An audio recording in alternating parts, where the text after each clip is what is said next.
The most dangerous manipulator in your life isn't the one who screams at you. It's the one who makes you feel crazy for questioning them at all. Manipulation doesn't always look like control.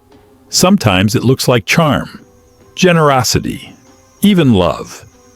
And that's exactly what makes it so effective. Because by the time you realize what's happening, you've already started doubting yourself. In the next few minutes, I'm going to show you 7 signs that someone is secretly manipulating you. And sign number 4 is the one that almost nobody recognizes because it disguises itself as something positive. If that one doesn't make you rethink at least one relationship in your life, nothing will. Sign number 1. They make you feel guilty for having boundaries. You say no to something, and suddenly the atmosphere shifts. They don't yell. They don't argue. They just withdraw, go quiet, give you that look. Or they say something like, "I just thought you cared about me," or "I guess I'm not important enough." What's happening here is deliberate. They're training you to associate your boundaries with their pain.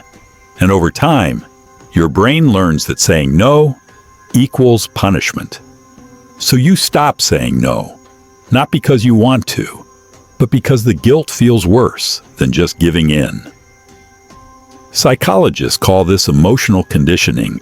The manipulator doesn't need to control your actions directly. They just need to control how you feel about your own decisions. And once they've done that, you'll control yourself for them.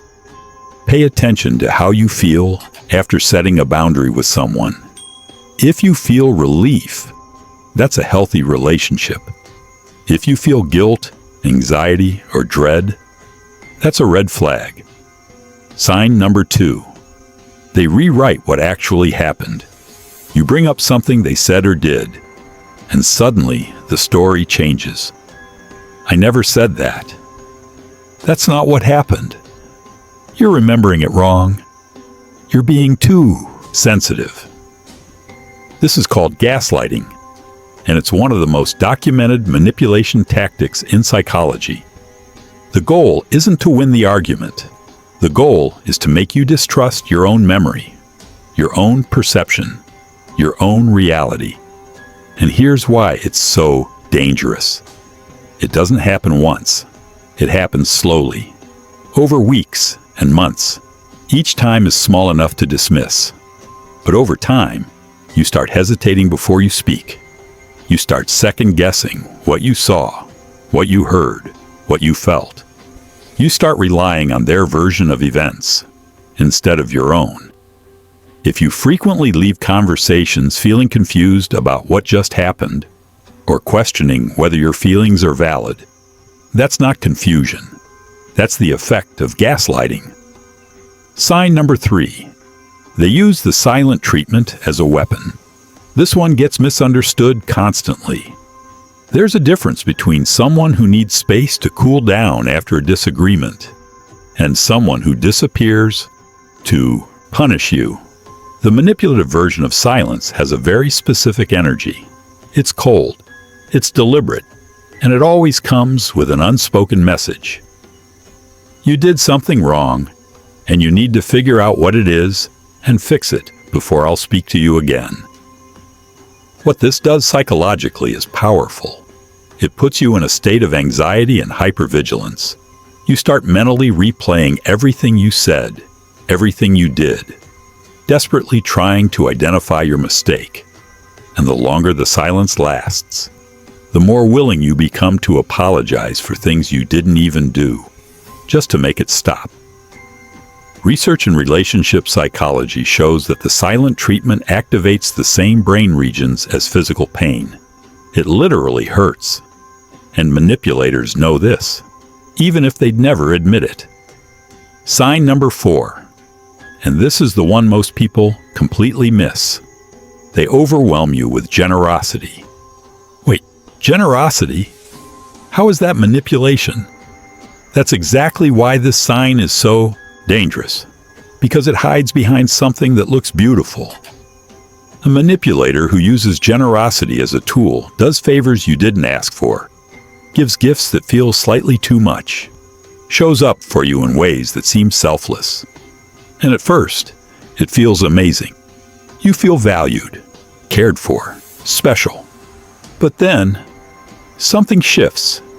You disagree with them on something. And suddenly you hear, "After everything I've done for you?"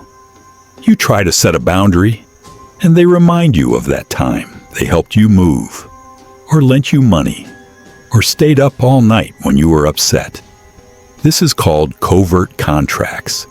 They weren't being generous. They were building a debt, a psychological ledger that you didn't know you were signing, and now every act of kindness becomes leverage, a tool to make you feel obligated, guilty, and trapped. The difference between genuine generosity and manipulative generosity is simple. Genuine generosity has no memory. It doesn't keep score. It doesn't get brought up in arguments. The moment someone uses their kindness as a weapon against you, that was never kindness. That was an investment they expect a return on. Sign number 5. They isolate you from other people. This rarely happens all at once. It's subtle. They make small comments about your friends. I don't think they really have your best interest at heart. They create conflicts around family visits. Do we really have to go? You always come back stressed. They position themselves as the only person who truly understands you. Over time, your social circle shrinks. Not because anyone did anything dramatic, but because the manipulator made every outside relationship feel exhausting, complicated, or threatening. And once you're isolated, they become your entire support system. Your only source of validation, your only reality check. And that's exactly where they want you. Because a person with no outside perspective is a person who can't see what's being done to them. Sign number 6. They shift blame onto you every single time you bring up a problem with their behavior. And somehow, by the end of the conversation, you're the one apologizing. Every time. This is called DARVO, and it stands for Deny, Attack, Reverse Victim, and Offender. It's a documented psychological pattern where the manipulator denies what they did, attacks you for bringing it up, and then repositions themselves as the real victim. It sounds like this. "I wouldn't have done that if you hadn't made me so angry. I'm sorry you feel that way, but you're the one who started it. I can't believe you're accusing me of this after everything I'm going through." The result is devastating. You stop bringing up problems entirely, because every attempt leads to more pain than the original issue. And the manipulator gets exactly what they want. A partner, friend, or family member who has learned that holding them accountable is not worth the cost. Sign number 7. Your gut keeps telling you something is wrong, but you can't explain it. This is the most important sign on this entire list, because manipulation, by design, is hard to see. That's the whole point. If it were obvious, it wouldn't work. So often, the first signal isn't a thought. It's a feeling, a tightness in your chest around certain people, a sense of walking on eggshells, a quiet exhaustion after conversations that looked normal on the surface, but left you feeling drained, confused, or small. Your nervous system picks up on threats faster than your conscious mind. It reads tone, micro-expressions, inconsistencies, and energy shifts, and it sends you warnings. That knot in your stomach, that urge to over-explain yourself, that feeling of relief when they leave the room, those aren't random. If your body is telling you something is off about someone, even if you can't logically prove it, trust that signal. It's rarely wrong. Here's what I want you to take away from this. Manipulation works in the dark. It thrives on confusion, self-doubt, and silence. The moment you can name what's happening, it starts to lose its power. You don't have to confront anyone today. You don't have to make any dramatic decisions. Just notice. Start paying attention to how you feel around specific people. Do you feel lighter or heavier? Do you feel more like yourself or less? That awareness alone is the beginning of taking your power back. If this video helped you see something more clearly, subscribe.